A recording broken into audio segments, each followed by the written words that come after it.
जय हिंद मित्रांनो, मी विजय कदम। तर आपलं पहिलं लेक्चर मी डेमो लेक्चर म्हणून अपलोड केलं होतं, तेच फर्स्ट लेक्चर आहे। आता या दुसऱ्या लेक्चरमध्ये आपण जे सर्व विषयाची उजळणी आहे, आपण जॉग्राफीच बघत आहोत। बघा, आता जॉग्राफीमध्ये आपल्याला माहिती आहे, आपण महाराष्ट्राचा जॉग्राफी बघत आहे आणि महाराष्ट्राचा जॉग्राफी बघत असताना, महाराष्ट्राचा भूगोल बघत असताना सुरुवात केलेली आपण प्राकृतिक भूगोलपासून सुरुवात केलेली आहे। आता त्याच्या अगोदर थोडक्यात आढावा आपण समजून घेतलाच होता। आता या लेक्चरमध्ये आपण काय करायचं आहे की एकदम शांत पद्धतीने एक एक मुद्दा जो आहे की जो परीक्षेच्या दृष्टिकोनातून खूप इम्पॉर्टंट आहे तो कव्हर करत जायचा आहे। ठीक आहे, तर चला आपण चालू करूया। पहिला जो आहे थोडं नकाशा इथं देण्यात आलेला आहे। बघा, या नकाशाला आपल्याला काय करायचं, एक शांत पद्धतीने बघायचं आहे, कारण बघा परीक्षेला प्रश्न विचारण्यात आलेले आहेत। नकाशावरती तर भयंकर प्रश्न विचारले जात आहेत, म्हणजे पुण्याचा नकाशा विचारला गेलेला आहे, औरंगाबादचा नकाशा विचारला गेलेला आहे, त्याचबरोबर पुणे प्रशासकीय विभाग असेल, औरंगाबाद प्रशासकीय विभाग असेल, कशा प्रकारे दिसतं ते विचारलं गेलेलं आहे। आता सगळ्यात महत्त्वाचं, चर्चेत असणारी जी महत्त्वाची शहरं आहेत, म्हणजेच चर्चेत असणारे सर्वात महत्त्वाचे जे जिल्हे आहेत, मी तर बघा गोल करत आहे, एकूण 8 जिल्हे महत्त्वाचे मी आहेत म्हणेल। पहिला टार्गेट असतो तो पुणे जिल्ह्याच्या बाबतीमध्ये असतो। बघा, पुणे 1 नंबरला आहे, 2 नंबरला औरंगाबाद जिल्हा जास्त चर्चेत असतो, त्याच्यानंतर आहे नाशिक जिल्हा आहे बघा 3 नंबरला, नंतर आहे अहमदनगर जिल्हा बघा 4 नंबरला आहे, नंतर या ठिकाणी आपण अमरावतीमध्ये आल्यानंतर अमरावती एक आहे, नंतर नागपूर जिल्हा एक जास्त चर्चेमध्ये असतो बघा, नंतर इथं आल्यानंतर बघा नांदेड जिल्हा जास्त चर्चेमध्ये राहतो नांदेडमध्ये, आणि नंतर इथं बघा कोल्हापूर जिल्हा राहतो। बाकी मग मुंबई हे काही कॉमनली राहतं चर्चेमध्ये, हे असतातच। आता हे चर्चेत आहेत, याचा अर्थ मग याला आपल्याला कसं टॅकल करायचं आहे लक्षात घ्या। आपल्याला पहिल्यांदा या जिल्ह्यांच्या सीमा कशा दिसत आहेत ते बघायच्या आहेत। बघा, मी इथं बघा आता नाशिक जिल्ह्याच्या बाबतीमध्ये असं काहीतरी ढाचा तयार करत आहे। बघा, हा नाशिक जिल्हा आहे, ठीक आहे। आता हे झालं, मग तुम्हाला परीक्षेला असा काहीतरी ढाचा दिला जातो, असं काहीतरी चित्र दिलं जातं, आणि हे खालीलपैकी कोणत्या जिल्ह्याच्या संदर्भात आहे असं विचारलं जाऊ शकतं। तर नाशिक जिल्हा असा दिसेल बघा। आता नाशिक जिल्ह्यालाच कोणत्या कोणत्या बाकीच्या जिल्ह्यांच्या बॉर्डर टच होत आहेत ते पण माहिती असणं गरजेचं आहे। इकडच्या साईडला बघा धुळे आहे या साईडला, नंतर इथं जे आहे ते जळगाव आहे, नंतर औरंगाबाद जिल्हा पण नाशिकला टच होतोय, अहमदनगर पण होत आहे, ठाणे पण होत आहे, पालघर पण होत आहे। बघा, पुणे होत नाहीये नाशिकला टच, पुणे नाहीये होत, आणि इकडचा नंदुरबार टच होत नाहीये। बघा, इथं याच्यावरून आपल्याला क्लिअर कट समजत आहे। आणि असा हा जो पॉइंट आहे ना, हाच पॉइंट क्वेश्चन तयार करतो। आपल्याला वाटणार की पुण्याचं नाशिकचं काहीतरी कनेक्शन आहे, पुण्यातून जाताना नाशिक फाटा थोडंसं जातात, याचा अर्थ पुण्याचं नाशिकचं कनेक्शन नाही, काही प्रमाणामध्ये नगरमधून जातात, काही लोक ठाण्याच्या भागातून पण जातात। त्यामुळे आपल्याला काय करायचं, लक्षात ठेवायचं आहे की पुणे आणि नाशिक याच्यामध्ये कनेक्शन नाहीये, म्हणजेच एकमेकांना हे टच होत नाहीत बॉर्डरच्या दृष्टिकोनातून, आणि नंदुरबार पण टच होत नाहीये। इकडचा बघा मुंबई उपनगर जिल्हा जो आहे हा पण नाशिक बरोबर काही त्याचा संपर्क नाहीये। ठाणे जिल्हा कनेक्टेड होतो बघा, ठाणे जिल्हा जो आहे या काय होतं तर नाशिकला टच होत आहे। हे झालं नाशिकच्या बाबतीमध्ये। सेम तशाच पद्धतीने आपल्याला काय करायचं आहे तर पुण्याच्या बाबतीमध्ये बघायचं। आता पुण्यावरती प्रश्न विचारलेला आहे, बट थोडं माहिती असून मी असावी या उद्देशाने पुन्हा एकदा पुण्याच्या बाबतीमध्ये बोलतोय। बघा, हा पुण्याचा असा काहीतरी नकाशा आहे, ठीक आहे, हा नकाशा लक्षात ठेवा। बघा, तर एक पायाच्या आकारासारखा दिसत आहे बघा, आपला पाय दिसत आहे ना, असा जर काढला तर पायाच्या आकारासारखा दिसत आहे। आता पुण्याला कोणत्या कोणत्या बाकीच्या जिल्ह्यांच्या बॉर्डर टच होत आहेत बघा, इकडच्या साईडला ठाणे आहे, नंतर अहमदनगर आहे, नंतर इथं आल्यानंतर लक्षात येईल बघा सोलापूर आहे, नंतर सातारा आहे, नंतर रायगड आहे। बघा, लक्षात घ्या रत्नागिरी टच होत नाहीये, नंतर सांगली पण टच होत नाहीये पुण्याला, तर बीड उस्मानाबादचा काही प्रश्नच नाहीये। आणि पुणे कसं दिसत आहे तर अशा प्रकारे दिसत आहे। हे 2 नंबरचं शहर महत्वाचं मी म्हणलो, म्हणजे 1 नंबरला हे, 2 नंबरला नाशिक म्हणलो होतो। नंतर आपण बघू बघा इथं औरंगाबादच्या बाबतीमध्ये, औरंगाबाद विचारलेला होता बघा, औरंगाबाद कशा प्रकारे आहे तर अशा प्रकारे औरंगाबाद दिसत आहे बघा असा। आणि औरंगाबाद जो आहे याला टच होणारे जिल्हे कोणते आहेत, इकडच्या साईडवरून अहमदनगर आहे, इकडच्या साईडवरून बीड टच होत आहे, नंतर जालना इकडून होत आहे बघा, जळगाव वरून होत आहे बघा, ठीक आहे, आणि इकडच्या साईडवरून बघा नाशिक टच होत आहे औरंगाबादला। सो औरंगाबादला पण आपल्याला लक्षात ठेवायचा आहे, हा तिसरा इम्पॉर्टंट जिल्हा झाला।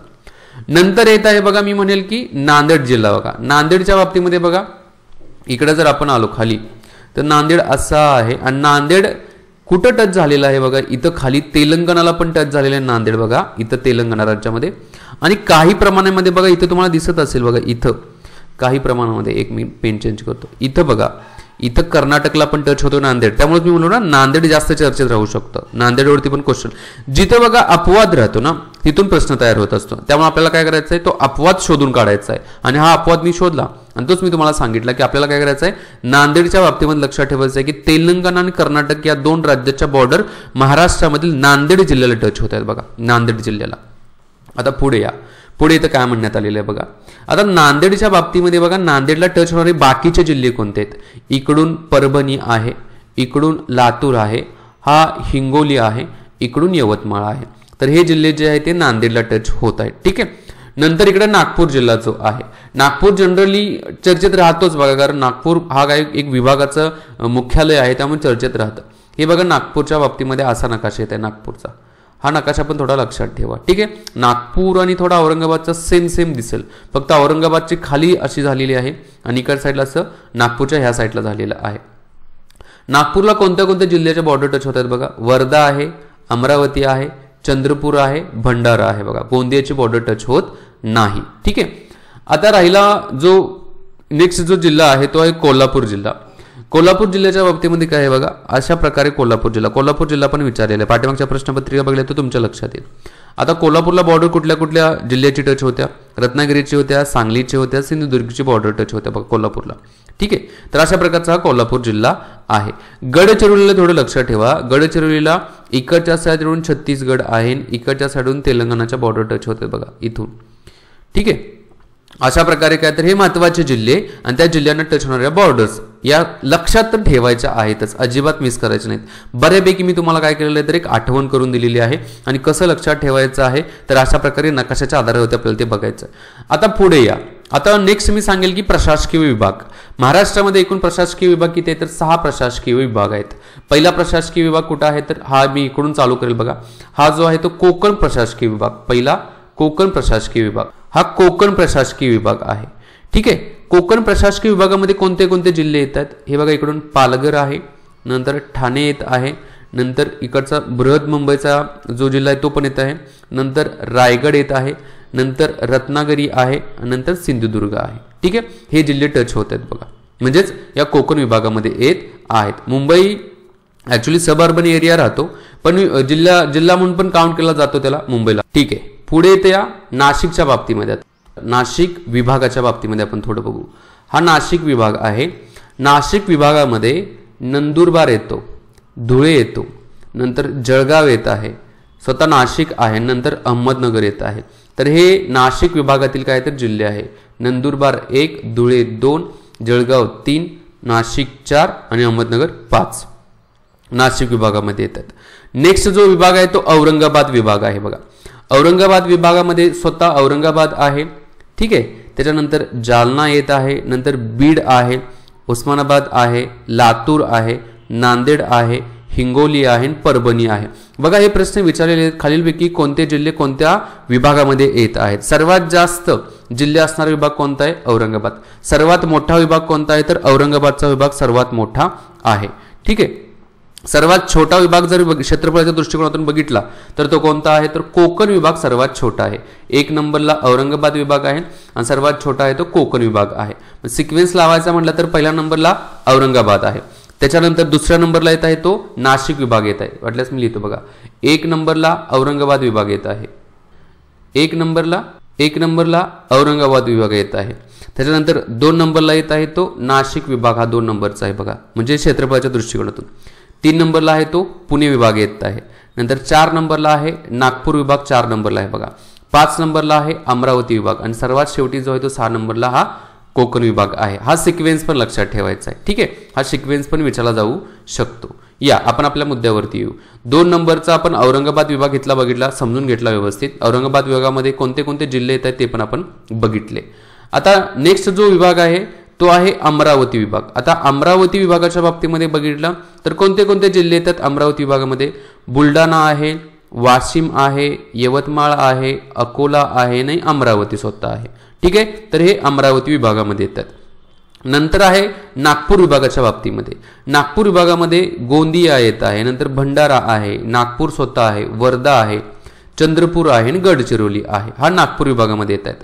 आणि इकडचा जो आहे तो पुणे विभाग. पुणे विभागामध्ये पुणे, सातारा, सांगली, कोल्हापूर आणि सोलापूर हे काय येतात तर पुणे विभागामध्ये येत आहेत. अशा प्रकारचे काय तर हे 6 महत्वाचे विभाग आहेत. मी म्हटलो तसं आता चढता क्रम उतरता क्रम लावायचा विभागाच्या क्षेत्रफळाच्या दृष्टिकोनातून जर आपण बघितलं तर सगळ्यात मोठा विभाग कोणता आहे, मी म्हटलो औरंगाबाद विभाग आहे, औरंगाबाद.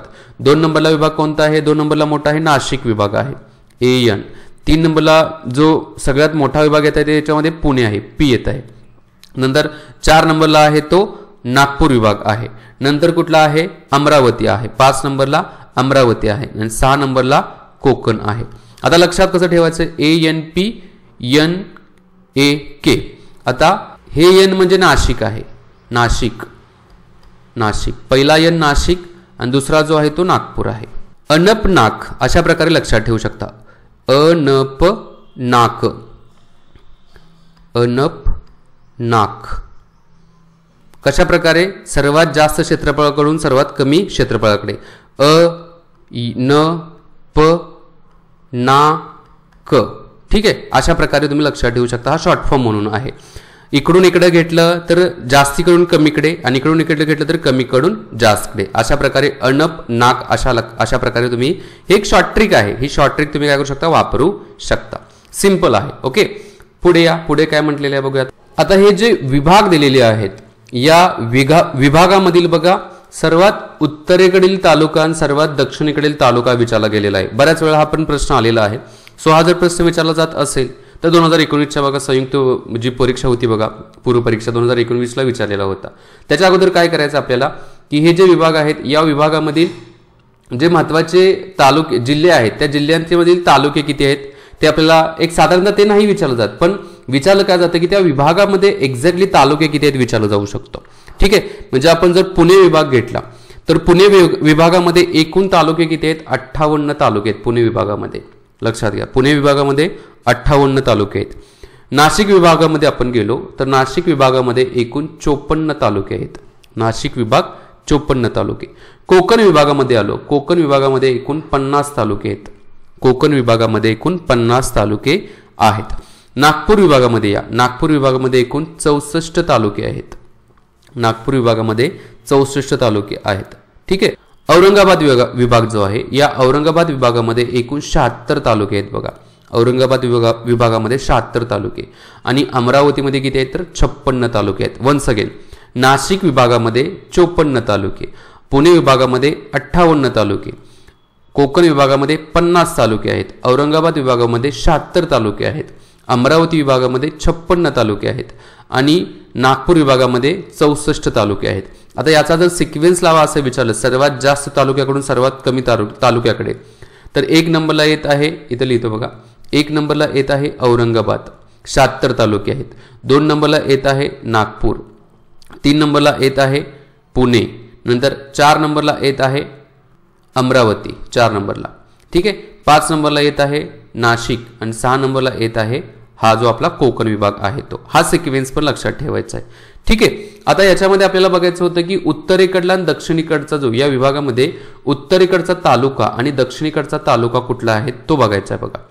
आता बघा इथे थोडं आपण पहिल्यांदा नाशिक विभागापासून सुरुवात करू. नाशिक विभाग, नाशिक विभागाच्या सर्वात उत्तरेला जो आहे इथं बघा हा नंदुरबार जिल्हा आहे बरोबर. नंदुरबार जिल्ह्याच्या या टोकावरती बघा, या टोकावरती इथे इथे कुठला तालुका आहे तर धडगाव तालुका आहे. धडगाव बघा इथे लिहितो, धडगाव तालुका इथं आहे बघा. ह्यालाच काय म्हटलेलं आहे, अक्राणी पण म्हणतात बघा, अक्राणी या ठिकाणी तालुका आहे. ठीक आहे. नाशिक विभागाच्या सर्वात उत्तरेला. आता नाशिक विभागाच्या सर्वात दक्षिणला अहमदनगर आहे आणि अहमदनगरच्या या कोपऱ्यामध्ये बघा, इथं बघा या भागामध्ये कर्जत तालुका आहे. कर्जत, कर्जत तालुका अहमदनगरच्या या कोपऱ्यामध्ये, म्हणजेच नाशिक विभागामध्ये सर्वात उत्तरेला धडगाव तालुका आणि सर्वात दक्षिणेला जो आहे तो कर्जत तालुका आहे. तेच आपण पुण्याच्या बाबतीमध्ये बघितलं, पुणे विभागाच्या बाबतीमध्ये. एक मिनिट, इथं आलो बघा. पुणे विभागाच्या या ठिकाणी बघा सर्वात उत्तरेला काय आहे तर जुन्नर तालुका, जुन्नर, जुन्नर या ठिकाणी आहे. आणि सर्वात दक्षिणेला जर बघितलं इथून बघा, विभाग म्हणतो मी, इथं पुण्यात कोल्हापूरच्या इथं येणार, कोल्हापूरच्या इथं कुठे चंदगड आहे, चंदगड, चंदगड आहे लक्षात घ्या. ठीक आहे. किंवा चंदगड पण म्हटलं जातं, चंदगड पण म्हटलं जातं, हे इथं येत आहे.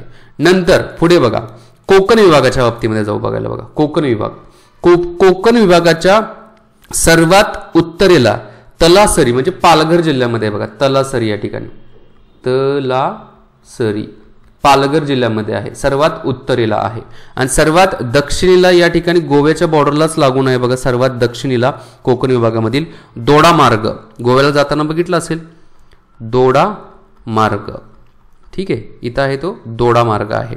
सर्वात इकडं आहे तो तलासरी आहे. ठीक आहे, त्याच्यानंतर इकडे आता औरंगाबाद विभागामध्ये या. औरंगाबाद विभाग, औरंगाबाद विभागाच्या सर्वात उत्तरेला तालुका जो आहे तो सोयगाव. कोणता आहे तर सोयगाव. इथं बघा सर्वात उत्तरेला सोयगाव आहे, सोयगाव जळगावला लागूनच आहे वरच्या साईडला. ठीक आहे, आणि सर्वात खाली जे आहे बघा इथं ह्याला जाताना म्हणजे तुम्ही जर हैदराबादला कधी गेला असेल तर उमरगा, इथं बघा उस्मानाबादमधील उमरगा लागते, तर उमरगा आहे बघा. पुण्यातून सोलापूर, सोलापूरतून उमरगाच्या मार्फत हैदराबादला पूर्वी जायचं, आता तेलंगणातून परत हैदराबादला जायला लागणार आहे म्हणजे पूर्वीचं. तर इथून कर्नाटकला जायचं, कर्नाटकातून परत तेलंगणा, तेलंगणातून परत हैदराबाद, आता तसं राहतं बघा. ठीक आहे, सोयगाव आणि सर्वात दक्षिणेला आहे ते उमरगा आहे. नंतर नागपूर विभागाच्या बाबतीमध्ये बघा, नागपूर विभागाच्या सर्वात उत्तरेला या ठिकाणी सर्वात उत्तरेला कोणता तालुका आहे तर सर्वात उत्तरेला आहे रामटेक. रामटेक तालुका सर्वात उत्तरेला आहे. आणि सर्वात दक्षिणेला या ठिकाणी सगळ्यात या खायचा कोपरा आहे ना, या सगळ्यात दक्षिण गडचिरोलीचा सगळ्यात खायचा कोपरा आहे सिरोंच, सिरोंचा, हे सगळ्यात खाली आहे बघा इथं ठिकाणी. ओके, राहिला कुठला अमरावती जिल्हा. ओके, अमरावती जिल्ह्याच्या सगळ्यात उत्तरेला जो आहे सर्वात उत्तरेला चिखलदरा आहे. चिखलदरा थंड ठिकाण आहे, थंड हवेचे ठिकाण चिखलदरा. आणि सर्वात दक्षिणेला म्हटलं तर इथं लागतंय बघा नांदेडमध्ये थोड्या प्रमाणामध्ये येत आहे, तर ती कुठला आहे तर उमरखेडा, यवतमाळमधील उमरखेडा आहे, उमरखेडा. ठीक आहे, आता हे जे मी तुम्हाला सांगितलं ना, हे नकाशावरती मी आता एक्सप्लेन केलेलं आहे. हे जर तुम्हाला पेनाच्या मार्फत असं लिहिलं असतं, लाईनमध्ये लिहिलं असतं, त्याच्यापेक्षा नकाशाच्या मार्फत हे जास्त लक्षात राहू शकतं बघा. अगेन आपण रिव्हिजन करायचं बघा पुन्हा एकदा. नाशिक विभाग जो आहे या नाशिक विभागाच्या सर्वात उत्तरेला धडगाव आहे, त्याला अक्राणी म्हटलेलं आहे, नंदुरबार जिल्ह्यामध्ये. सर्वात दक्षिणेला कर्जत आहे. पुणे विभागाच्या सर्वात उत्तरेला जुन्नर आहे आणि सर्वात दक्षिणेला चंदगड आहे. नंतर ठाणे विभाग कोकण विभाग आहे. कोकण विभागाच्या सर्वात उत्तरेला तलासरी आहे, तलासरी आहे. आणि सर्वात दक्षिणेला आहे तो दोडा मार्ग आहे बघा, सिंधुदुर्गमधील दोडा मार्ग. नंतर औरंगाबाद विभागाच्या सोयगाव जे सर्वात उत्तरेला आहे आणि उमरगा सर्वात दक्षिणेला आहे. नंतर अमरावती विभागाच्या सर्वात उत्तरेला चिखलदरा आहे, सर्वात दक्षिणेला आहे ते उमरखेड आहे बघा, नांदेडला लागूनच आहे. नंतर नागपूर विभागामध्ये सर्वात उत्तरेला रामटेक आहे, सगळ्यात दक्षिणेला आहे तर सिरोंचा आहे, गडचिरोलीमधील सिरोंचा. ठीक आहे, हे जोड्या लावायला विचारले जाऊ शकतात बघा. बरेच पॉईंट आपण कव्हर करत आहे. हे जे मी मॅपच्या मार्फत घेत आहे ना, तुम्ही काय करा, वाटल्यास मी तुम्हाला सजेस्ट करेल की आता ठीक आहे, आता वेळ असेल तुम्हाला तर एका दिवसात एक किंवा 2 दिवसामध्ये हे सर्व मी जे शिकवत आहे ना, शिकवल्यानंतर 1 ते 2 दिवसामध्ये मॅपवरती 20-25 मॅपवरती अशा डिटेल्स काढून ठेवा, तुम्हाला पुस्तक वाचायची गरजच पडणार नाही. ऑटोमॅटिक तुमच्या डोक्यामध्ये ते छापलं जाणार आहे. ठीक आहे, अशा प्रकारे काय झालं तर हा आपण एक पॉईंट कव्हर केलेला आहे. हे सर्व आपण प्रशासकीय विभागाच्या संदर्भात बघितलं. आता प्रादेशिक विभागाच्या बाबतीमध्ये थोडं बघू बघा. या नकाशामध्येच मी प्रादेशिक विभागाच्या बाबतीमध्ये सांगतो. प्रादेशिक विभाग म्हणजे आपण म्हणतो हा कोकणचा आहे, नंतर हा जो आहे तो पश्चिम महाराष्ट्रातला आहे, हा मराठवाड्यातला आहे, हा विदर्भातला आहे, हा खानदेशातला आहे. नक्की बाबा हे काय आहे तर हे समजून घेण्यासाठी आपल्याला प्रादेशिक विभाग समजले पाहिजे. प्रादेशिक याचा अर्थ पूर्ण महाराष्ट्राला एकूण 5 प्रादेशिक विभागामध्ये डिव्हाइड केलेला आहे. 5 रिजनल डिव्हिजन म्हणेल, रिजनल डिव्हिजन. ॲडमिनिस्ट्रेटिव्ह डिव्हिजन म्हणजे प्रशासकीय विभाग, रिजनल म्हणजे प्रादेशिक विभाग. आता इकडं जर बघितला, मी ढोबळमानाने दाखवत आहे बघा, इकडं जर बघितला तर हा आहे विदर्भ. विदर्भ इथं जर आला तुम्ही या भागामध्ये, इथून असा मी म्हणेल की अशा भागामध्ये आला. ठीक आहे, हा मराठवाडा, हा आहे मराठवाडा. नंतर इथून थोडं तुम्ही इथून असं खाली आला आणि हा जो आहे तो पश्चिम महाराष्ट्र, पश्चिम महाराष्ट्र. ठीक आहे, नंतर हा जो भाग आहे हा आहे कोकण, हा कोकणमध्ये येत आहे. आणि हा जो आहे इकडचा वरचा आहे तो कोणता आहे तर खानदेश म्हटलं जातं, खानदेश. ठीक आहे. अशा प्रकारे काय आहे तर हे रिजनल डिव्हिजन करण्यात आलेली. ही रिजनल डिव्हिजन थोडी माहिती असून दे, कारण ही रिजनल डिव्हिजन परीक्षेला आजपर्यंत नाही कधी विचारली, बट पश्चिम महाराष्ट्रासारखं चर्चेत असतं, मराठवाडा चर्चेत असतं, विदर्भ चर्चेत असतं, कोकण चर्चेत असतं, खानदेश एवढं नसतं पण हे असतात चर्चेत. सो आपल्याला हे जे आहे ते एक नकाशाच्या आधारावरती लक्षात ठेवायचं आहे. ठीक आहे. पुढे या. पुढे आपल्याला काय बघायचं बघू.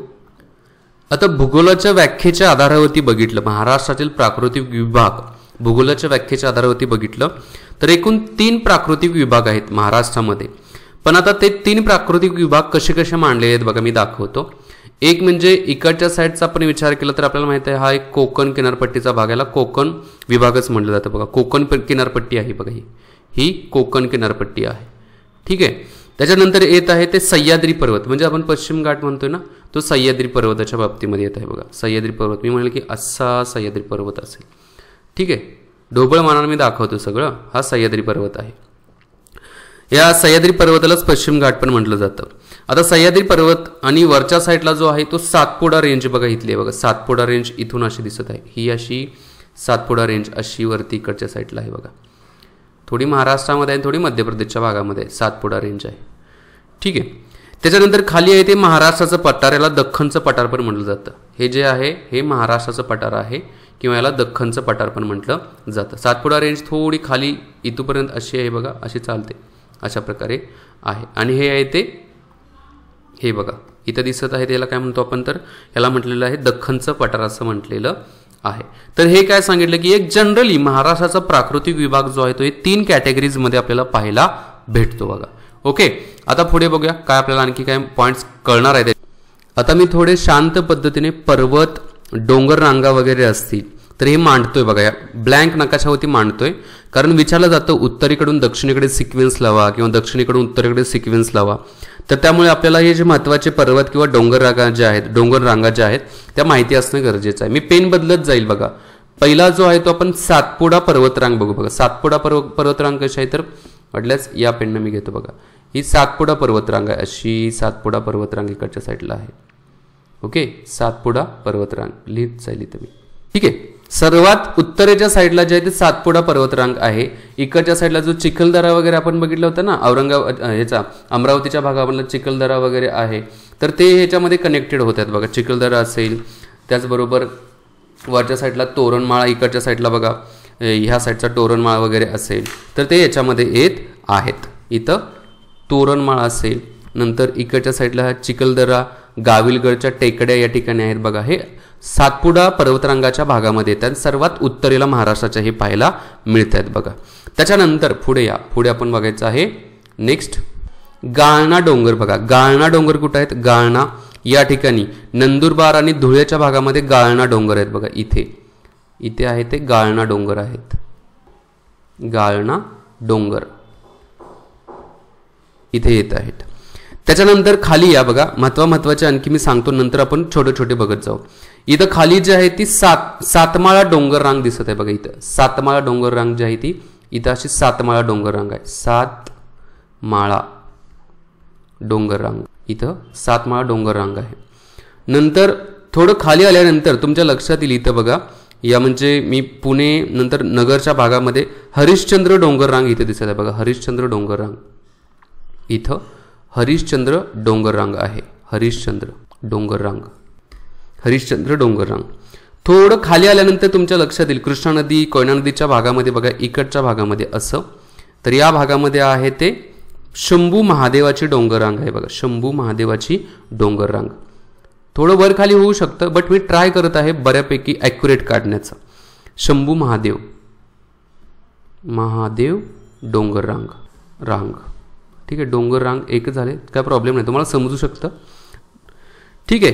तर आता हे शंभू राहिले. शंभू महादेव डोंगर रांग, हरिश्चंद्र डोंगर रांग, सातमाळा डोंगर रांग आणि नंतर सातपुडा पर्वत रांग दिलेला आहे. नंतर बघा इकडच्या थोडं हरिश्चंद्रच्या थोडं पुढच्या साईडला आल्यानंतर मांजरा नदीच्या साईडला बघितलं तर या ठिकाणी तुमच्या लक्षात येईल की हरिश्चंद्र बालाघाट म्हटलं जातं ना, बालाघाट, तर हे बालाघाट डोंगररांग आहे. बालाघाट डोंगररांग इथे दिसत आहे, डोंगररांग, बालाघाट डोंगररांग या ठिकाणी आहे. ठीक आहे. नंतर थोडं इकडच्या सातमाळ्याच्या थोडं वरती गेल्यानंतर तुमच्या लक्षात येईल इथं बघा असे आहे ते अजिंठा डोंगररांग जे आहे, अजिंठा. ॲक्च्युली ही इथून औरंगाबादमधून आलेली आहे, अजिंठा डोंगररांग आहे, अजिंठा डोंगर. ओके. तर अशा प्रकारचे ह्या महत्वाच्या इथल्या जवळच्या पण डोंगररांगा बघितलेल्या आहेत. आता प्रश्न कुठं विचारलेले आहेत बघा, प्रश्न इथं विचारलेला आहेत. तरी तुम्हाला डोंगररांग देतील आणि म्हणतील की दक्षिणेकडून उत्तरेकडे सिक्वेन्स लावा. एक मिनिट, काय म्हटलं जाऊ शकतं, दक्षिणेकडून उत्तरेकडे सिक्वेन्स लावा आणि शंभू महादेव, हरिश्चंद्र डोंगररांग, बालाघाट डोंगररांग, सातमाळा डोंगररांग, अजिंठा डोंगररांग, नंतर सातपुडा पर्वतरांग जे आहेत असं विचारलं जाऊ शकतं. किंवा उत्तरेकडून दक्षिणेकडे काय लावा, सिक्वेन्स लावा. आता हे तुमच्या लक्षात राहील बघा. सर्वात उत्तरेला सातपुडा, नंतर अजिंठा, नंतर सातमाळा, नंतर बालाघाट, नंतर हरिश्चंद्र डोंगररांग, नंतर शंभू महादेव, सगळ्यात शेवटी शंभू महादेवाचे. खालून वरती गेला तर शंभू महादेव, हरिश्चंद्र, बालाघाट, सातमाळा, अजिंठा, नंतर सातपुडा आहे, असं वरती जात आहे. ठीक आहे. गाळणा डोंगर जो आहे तो छोटा डोंगर आहे. आपण छोटे छोटे डोंगर पण बघू, पण हे महत्वाचे जे मोठे आहेत, वाटलं चला मी खोडतो, हे महत्वाचे जे मोठे आहेत ते थोडे समजून घ्या तुम्ही, लक्षात ठेवायचे आहेत. हे 1 2 3 4 5 6 जण आहेत, 6 जणांना लक्षात ठेवायचं आहे. ठीक आहे. आता इथं आपण महत्वाच्या खिंडी बघू बघा. छोटे छोटे जे डोंगर आहेत ते पण मी ते सांगेल बघा. प्रथम आपण खिंडी बघू. खिंडी आता लाल पेनाच्या मार्फत मी खिंडी दाखवत आहे बघा. पहिली खिंड आपण बघू बघा, माळशेज घाट म्हणलं. खिंड याचा अर्थ घाट मी म्हणत आहे, घाट आपण म्हणतो. माळशेज घाट बघा, माळशेज घाट कुठं आहे तर इथं आपण बघितलं या ठिकाणी बघा माळशेज घाट आहे. ठाणे पुण्याच्या भागामध्ये दिसतोय ना, हा माळशेज घाट आहे इथे बघा. त्याच्यानंतर नेक्स्ट जो आहे तो बोरघाट आहे बघा. बोरघाट कुठं आहे तर पुणे आणि मुंबईमध्ये जाताना बोरघाट दिसत आहे बघा. थोडा इथं असं बघितलं तुमच्या लक्षात येईल, असा थोडा बोरघाट आहे, मुंबईलाच जाताना आहे असं इथे बोरघाट आहे. इथे बघा लिहितो मी बोरघाट, पुणे आणि मुंबईच्या मध्ये बोरघाट आहे. ठीक आहे. त्याच्यानंतर नेक्स्ट जो आहे तो आहे खंबाटकीचा घाट. कुठं आहे बघा, खंबाटकी घाट कुठं आहे तर सातारा आणि पुण्याच्या मध्ये खंबाटकी घाट आहे बघा. साताऱ्यामधून पुण्याला जात असताना बघा खंबाटकी घाट लागतो या भागामध्ये बघा, खंबाटकी घाट आहे. ठीक आहे. नंतर नेक्स्ट जो आहे तो कुंभार्लीचा घाट. कुंभार्लीचा घाट कराड चिपळूण म्हणजे सातारा आणि इकडचं रत्नागिरी जिल्ह्यामध्ये, सातारा आणि रत्नागिरी जिल्ह्यामध्ये आहे ते कुंभार्लीचा घाट आहे बघा. इथे असं कराड चिपळूण पण म्हटलं जातं त्याला, कराड चिपळूण घाट म्हटलेला आहे. ओके, हा इथला. त्याच्यानंतर नेक्स्ट जो आहे तो फोंडा घाट. फोंडा घाट कुठं आहे तो फोंडा घाट तर फोंडा घाट कोल्हापूर आणि पणजीला म्हणजेच कोणत्या 2 जिल्ह्यांच्या मध्ये येत आहे फोंडा घाट तर कोल्हापूर आणि सिंधुदुर्ग जिल्ह्याच्या भागामध्ये येत आहे तो फोंडा घाट आहे बघा. इथं आहे फोंडा घाट, हा फोंडा घाट. ॲक्च्युली रिअली बघितली तर पण त्याला नाव काय दिलेलं आहे तर कोल्हापूर पणजी घाट पण म्हटलं जातं बघा. कोल्हापूर पणजी घाट, कोल्हापूर पणजी कुठलं तर गोव्याचं. ठीक आहे. जाताना सिंधुदुर्गमधूनच जात आहे पण कोल्हापूर पणजी घाट असं त्याचं फेमस नाव आहे, फोंडा घाट. नंतर आहे आंबोलीचा घाट बघा. आंबोलीचा घाट कुठं आहे तर इथं खाली थोडं आले ना, इथंच आहे आंबोलीचा घाट. ॲक्च्युली कोल्हापूर आणि सिंधुदुर्गमध्येच आहे पण याला दुसरं नाव देण्यात आलेलं, त्याचं नाव आहे सावंतवाडी बेळगाव घाट असं म्हटलेलं आहे बघा. सावंतवाडी बेळगाव, सावंतवाडी सिंधुदुर्गमधील आणि या घाटातूनच बघा कोल्हापूर थ्रू डायरेक्टली बेळगावला जातात. थोडं कोल्हापूर लागतं, नंतर कर्नाटकमध्ये बेळगावला जातात. ठीक आहे. त्यामुळे सावंतवाडी बेळगाव घाट त्याला म्हणण्यात आलेलं आहे. ओके. बोरघाट पण ॲक्च्युली जाताना रायगडमधूनच जात आहे बघा. पुणे आणि रायगड थ्रू मुंबईला जाते पण इथं पुणे मुंबईचा घाट असं म्हटलं जातं बघा. जसं नाव दिलेलं आहे त्या पद्धतीने लक्षात ठेवू शकतो आपण. ओके. त्याच्यानंतर नेक्स्ट घाट जो आहे कुंभार्लीचा घाट आपण बघितलेला आहे. दिवा घाट पुणे आणि बारामतीच्या मध्ये बघा दिवा घाट आहे. पुणे आणि बारामती, पुण्यातून बारामती. ॲक्च्युली पुणे आणि बारामती म्हणजे बारामती पुण्यातच आहे, पुणे जिल्ह्यातच येत आहे. तिथं आहे तो दिवा घाट येत आहे, दिवा घाट. ओके. नंतर आहे एक शेवटचा राहिलेला नाशिक आणि पुण्याच्या मध्ये नाशिक आणि मुंबईच्या मध्ये जो आहे तो थळघाट किंवा कसारा घाट पण म्हटलं जातं बघा. त्याला थळघाट किंवा कसारा घाट पण म्हटलं जातं. इथून असा आहे तो थळघाट किंवा कसारा घाट पण म्हटलं जातं. ठीक आहे.